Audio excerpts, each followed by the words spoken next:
Hello friends, പുതിയൊരു വീഡിയോയിലേക്ക് സ്വാഗതം. നിങ്ങൾ വിചാരിക്കുന്നുണ്ടോ കണ്ടന്റ് ക്രിയേഷൻ എന്ന് പറയുന്നത് വളരെ ഈസിയായ ഒരു ജോബാണെന്ന്? നിങ്ങൾക്ക് അതിനോട് എത്രത്തോളം പാഷൻ ഉണ്ട് എന്നതിനനുസരിച്ച് ഓരോരുത്തരുടെയും ആൻസർ ഇതിന് വ്യത്യസ്തമായിരിക്കും. എല്ലാ പുതിയ ക്രിയേറ്റേഴ്സും എക്സ്പെക്റ്റ് ചെയ്യുന്നത് അവർ കുറച്ച് വീഡിയോസ് ഇടുമ്പോഴേക്കും പെട്ടെന്ന് തന്നെ വീഡിയോസ് വൈറലാകുമെന്നാണ്. എന്നാൽ ഒട്ടുമിക്ക പേർക്കും അറിയാം ഇങ്ങനെ സംഭവിക്കാറില്ല എന്ന്. നല്ല രീതിയിൽ ഹാർഡ് വർക്ക് എല്ലാം ചെയ്താൽ മാത്രമേ നമുക്ക് യൂട്യൂബിൽ സസ്റ്റെയിൻ ചെയ്യാനും അതുപോലെ ഗ്രോ ചെയ്യാനെല്ലാം സാധിക്കൂ. പാഷൻ, ഡെഡിക്കേഷൻ, അതുപോലെ പേഷ്യൻസ്, ഇവ മൂന്നുമാണ് ഒരു ക്രിയേറ്റർക്ക് ഉണ്ടായിരിക്കേണ്ട ഗുണങ്ങൾ എന്ന് ഞാൻ കരുതുന്നു. ഇനി നമുക്ക് കണ്ടന്റ് ക്രിയേഷൻ ഇഷ്ടപ്പെടുന്നവർ അവർ പല സ്റ്റേജുകളിലായുണ്ട്. ഇവ ഏതെല്ലാം എന്ന് നോക്കാം. ഒന്നാമത്തെ സ്റ്റേജിലുള്ളവർ അവർ ചാനൽ സ്റ്റാർട്ട് ചെയ്യണമെന്ന് വളരെയധികം ആഗ്രഹിക്കുന്നുണ്ട്. എന്നാൽ അവർ ചാനൽ ഒരിക്കലും സ്റ്റാർട്ട് ചെയ്യില്ല. ഇവരുടെ പ്രോബ്ലം, ഇവർ നല്ല ടൈം വരട്ടെ, നല്ല അവസരം വരട്ടെ, നല്ല ടോപ്പിക് വരട്ടെ എന്നെല്ലാം കരുതിയിരിക്കും. പക്ഷേ കുറെ വർഷങ്ങൾ കഴിഞ്ഞാലും ചാനൽ സ്റ്റാർട്ട് ചെയ്യില്ല.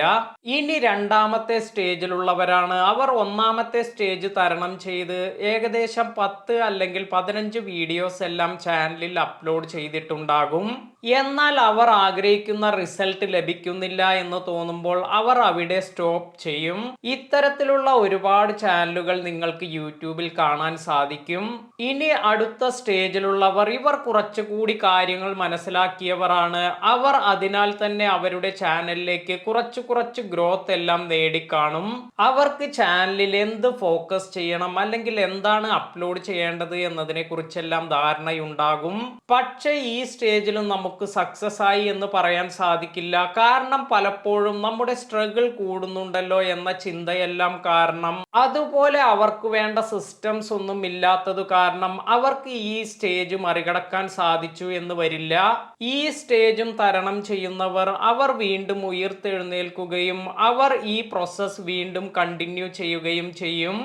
എന്നാൽ ഇനിയുള്ള പ്രോബ്ലമാണ് നമുക്ക് പ്ലാറ്റ്ഫോമിൽ അപ്ഡേറ്റ് ആയിരിക്കാനുള്ള ബുദ്ധിമുട്ട്. നമുക്ക് നമ്മുടെ ചാനൽ കുറെ വർഷമെല്ലാം കൊണ്ടുപോകാൻ സാധിച്ചു എന്ന് വരാം. എന്നാൽ നമ്മുടെ ചാനലിൽ നമ്മൾ റിലവൻ്റ് ആയിരിക്കുക എന്നതാണ് യഥാർത്ഥത്തിൽ നമ്മൾ സ്ട്രഗിൾ ചെയ്യുന്ന ഒരു കാര്യം. കാരണം യൂട്യൂബ് അൽഗോരിതം ചേഞ്ചസ് വരാം, പ്ലാറ്റ്ഫോമിൽ ചേഞ്ചസ് വരാം, അതുപോലെ പുതിയ ക്രിയേറ്റേഴ്സ് എല്ലാം വരാം. അതിനാൽ തന്നെ പുതിയ കാര്യങ്ങളെല്ലാം കണ്ടുപിടിക്കുക എന്നതാണ് നമുക്ക് ഈ സ്റ്റേജിൽ ചെയ്യാൻ സാധിക്കുന്നത്.